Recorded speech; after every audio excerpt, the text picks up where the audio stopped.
আসসালামু আলাইকুম ভিউয়ার্স। নিজের হাতে লাগানো শসা গাছে শসা হয়েছে দেখুন।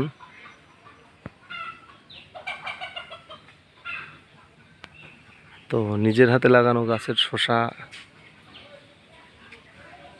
গাছ থেকে উঠায়ে পেড়ে খেতে, পেড়ে খাবার একটা মজাই আলাদা।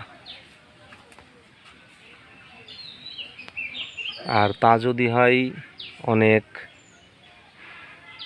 ফুলো শসা খাওয়ার মজাই আলাদা। দেখতে পাচ্ছেন। এবং আরও একটা বিষয় যে আমি অনেক দিন থেকে একটা গাছ খুঁজতেছি, রামবুটান গাছ। সেটিও পেয়েছি, এই যে সেটি লাগাইছি।